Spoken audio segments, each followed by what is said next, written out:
Good morning. Happy Monday. It is February 1st. I'm sorry, it's February 2nd, the first Monday in February, Black History Month. Happy Black History Month to everyone. We celebrate Black History year round over here. Year round. Happy Monday, happy Monday, happy Monday. I was going to, let me turn I was going to talk about the rest of the IRS's Dirty Dozen today, but on my way to dropping my daughter off at school this morning, this song came on, and it made me so emotional. I'm very, very intentional when my daughter is around me because I know that she models everything that I do. So I try to be very intentional about what I say, what I do, what I listen to on the radio, what I'm watching. I try to not cuss as much. Still working on that. I'm Rose Ingersoll's granddaughter, so baby, if you know, you know. But I'm gonna share what God put on my heart this morning for people that are in their waiting season. So in the song, it was Tasha Cobb's song. I love Tasha Cobb. If y'all haven't heard her new CD, it's the bomb. There is a song on there called let me see what's the name of it. I'm just listening. Won't Be Too Long. There's a song on her CD called Won't Be Too Long, and it tore me up this morning. She's basically talking about how God is teaching her patience, how she kept praying, um, how she had to trust God even when she couldn't comprehend what He was doing behind the scenes, um, telling God she trusts Him even when she can't see it. Your ways are higher than mine. That entire song just really made me so emotional this morning, and it touched me because I can remember being in my waiting season before I got to where I am now. I can remember wondering if God had forgot about me or if God was mad at me because here I am in my late 30s. I'm still trying to figure out what it is I want to be when I grow up.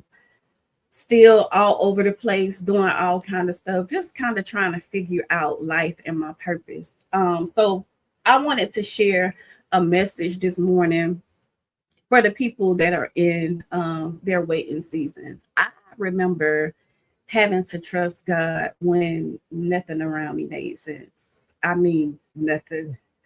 I remember praying and still not seeing any movement at all. I remember cheering for the people that were around me and asking God, like, okay, the people in my immediate business circle, they're prospering, things are falling in place for them. I just kind of knew that I had to be next because I know what type of person I am. I know I have a good heart. In spite of what anybody that have any ill feelings about me, that's between them and God because I know my heart. So there isn't anything anyone can say about me or to me that can make me feel any different about myself because I love me. And I know that I'm chosen. So my waiting season, it taught me something that I never forget. Um, I learned that waiting doesn't mean that God is idle. Um, Waiting means that God is behind the scenes working. He's working it all out. Trust me, he's setting it all up for you. So when you get there, everything is going to flow and everything is going to fall in place. He's going to bring the right people around you to help you prosper. What do you do when you're in your waiting season? Well, let's start with what you don't do when you're in your waiting season. You don't become bitter. You don't become bitter. You don't become jealous. You don't become envious. You got to be able to celebrate others, and that celebration has to be genuine. Because people have discerning. I have the gift of discernment, so I can tell when something is genuine and when something is not genuine. I think God kind of tests us to see how we handle other people's blessings and how we handle our own blessings when we're blessed. So you don't become bitter, you don't compare, you definitely don't stop believing. You keep showing up. You keep showing up. You keep praying. You keep trusting. And you just got to know that when it's your time, that is going to fall in place. God is an on-time God. I tell my kids that all the time. And I know that they are still young adults. And I'm trying to get them to learn how to trust God when they're in their waiting season. So you got to be able to clap for others people's wins without feeling like you lost. I sometimes I am so happy to see my friends get blessed, especially those that deserve it. Like I be crying like it's me, especially when I know that somebody has worked so hard to accomplish the things that are finally happening. And it doesn't have to even be in business. I'll give you a prime example. My aunt, all my aunts are the bomb. One of my aunts, she went through a whole lot. And last year or the year before last, I don't know how long she's been in this new relationship, but everything just started falling in place for her. And she got married, and at her wedding, I sobbed like it was my wedding because she deserves it. She deserves every blessing that she's getting right now. And I'm so happy for her because I watched her go through so much. Even when she was going through a lot, she was still blessing her nieces and her nephews and her sisters. And like, it's never been a time where she wasn't there for us. And that's just kind of the person that I am when it comes to watching other people get the blessings, especially the blessings that they deserve to get. You got to be able to serve when you're in your waiting season because you need to be able to prepare for where you're going. You can't ever be too big to serve or too small to serve either. So here's the truth that people don't talk about or don't share with you. God doesn't ever waste a waiting season. Um, God uses that season to build your character. I know he used it to build my character, build your patience, your discipline, your faith. Baby, I can go on and on and on about what to do when you're in your waiting season. He uses them to stretch you. And I was stretched to the max. I was like, okay, God, I know I'm chosen, and I know that you don't put more on me than I can bear, but God, it's getting rough out here. I need you. I need you to at least show me that I'm on the right path. Because I was losing people. I lost my cousin that was like my sister. I lost my grandmother. I lost my mom. I lost my father. Like I lost my uncle. Like I just kept losing people that was the closest to me, and I did not understand it. But I knew that God will never put more on me than I could bear. And I knew that that just meant that I had that many, much more angels in heaven that was going to get up there and pour out those blessings for me. So if you're in your waiting season right now, I want you to hear this clearly. Hold on.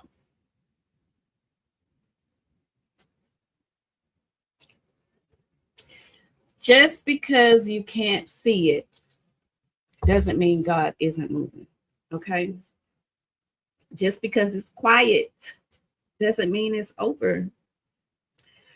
Sometimes when you're waiting, God is saying, trust me a little bit longer. So that always plays in the back of my mind. Even right now, I'm having a very hard time finding good help in my company, good staff, good employees, people that, really is going to help the company grow and believe in the vision. That's where I'm struggling right now. But I know that God is behind the scenes preparing the right person for me. So I'm not going to rush it. I'm not going to rush the process. What I have learned in this process and being in mastermind groups and having a mentor, I've learned to fire fast and hire slow. If you know, you know. If you're a business owner, you know exactly what I'm talking about. But you have to trust that God is working behind the scenes on your behalf. And when it's your turn, it'll all make sense. I promise you, it will make so much sense. You will be like, oh, okay, that's why God made me wait. I still have those aha moments right now. I still have those aha moments. I feel like, okay, so that's what you was protecting me from. Okay, God, I see you. High five. Thank you so much. I know I got a little bit impatient, but please forgive me for not trusting 100% because it's hard.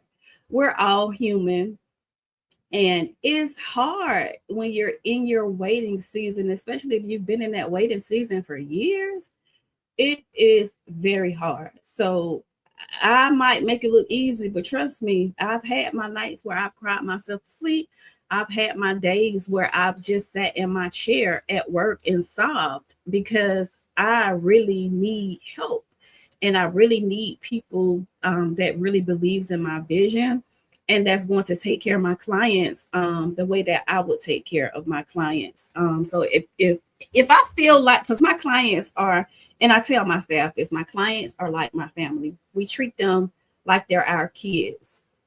We don't ever go home. We don't ever end our day without checking on all of our kids to make sure that all of our kids are situated. We've returned phone calls, emails, just don't leave nobody hanging. Don't abandon my clients because when you abandon my clients, it's like you're abandoning my kids. So that's just a short message for people that are in their waiting season. And your waiting season can be more than just your career or what your business or your passion or just trying to figure out your purpose. Your waiting season can be wanting to be a mother. Your waiting season can be wanting to be married. Like being a parent and being a wife, a mother and a wife is great. But baby, listen, don't rush it. I'm telling you, don't rush it. If you are kid free and not married right now, you're not committed to anything, you don't have real responsibilities, you don't have people that you gotta take care of, baby, enjoy it right now because I'm telling you, once you become a mom, you are a mom to the end of time. It doesn't end when your child graduates from high school or when they turn 18 or when they turn 21, 25, 30, 40, 50. It never ends. You are a parent and those are our babies until the end of time. And it doesn't get easier when the kids graduate and go off to college or start their careers. It does not get easier. It gets hard. Well, it got harder for me because now my prayers are different because my child is no longer under my roof. So I'm wondering, is he safe? Is he being mistreated? Is he being treated fairly at work? Does he know how to handle this? And does he know how to handle that? Is he safe? Does he need anything? Is listen, I'm telling you, it's a lot being a parent. But I would not trade it for the world. My kids keep me going, and my kids help me get through some of the darkest days of my life. When I lost my mom, my kids, they kept me here. They kept me here. If I didn't have my kids, I cannot say what would have happened to me when I was in my dark season after I lost my mom. So kids are definitely a blessing. Now they are headaches. I'll tell you that. Especially when they think they grown. They think they grown until it's time to be grown, until those adult responsibilities come. Me and my oldest son was having a conversation the other day. We used to, when he was little, he's 27, about to be 20. See, it's about child. I be forgetting my kids' ages sometimes. About to be 27. And when he was little, we used to watch Home Alone all the time, like Home Alone and Toy Story. We used to watch a lot of movies because I was broke and I didn't have the money to go on vacations and do all the things that I'm able to do now. So our quality time was home watching movies, and Home Alone was one of our favorite movies to watch. And the mother on Home Alone passed away, and we was talking about how we used to watch that movie and how that used to be our favorite movie. And I was telling him, man, I miss when you were little. I miss all of my kids laying in bed with me watching movies. And he was like, I miss that too, Mama. He said, I miss being a child. So, ooh, Lord, I felt that. I strongly felt that because I be feeling the same way sometimes. I be like, Lord, I don't know what I was thinking about trying to be grown. I don't know why I was in such a rush to be an adult, but it's a part of growing pains, the problems and the worries of the world. Good morning. Good morning, sis. Thank you so much. I love you. Yes, my hair is growing, girl. It's finally growing and I'm loving it. My only regret is not starting my lock journey sooner.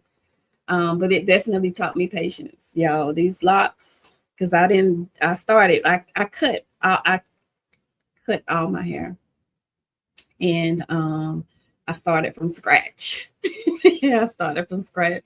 So I went through the ugly season with the locks. But it's growing. It's beautiful. Good morning. Good morning, Shamika. Good morning, Patricia. Good morning. Good morning, everybody. Well, y'all have an amazing Monday. I just wanted to get on here and share what God put on my heart this morning because somebody obviously needed to hear that. So if you're in your waiting season, please don't get discouraged. Just know that God is behind the scenes working it out for you. And if something that you thought was it turns out to be not it, just know that that's God's way of protecting you and preparing you for greater. He's preparing you for greater. I promise you, when it's all said and done, you're going to be able to sit down and look back and say, that's what God was protecting me from. And you're going to give him all the praise. I think that's why that song touched me so much this morning, because when I was in my waiting season, it was hard. But now that I can sit down and I can look back and see everything that God protected me from, the things, the people, everything, it all makes sense now. And don't get me wrong, everything is still not peaches and cream. I'm still in my waiting season on certain things, but I trust that God is working it out for me, and He will do the same for you. So you all have an amazing Monday. Happy Black History Month. Don't forget to be kind, because you don't know what people are going through. Peace.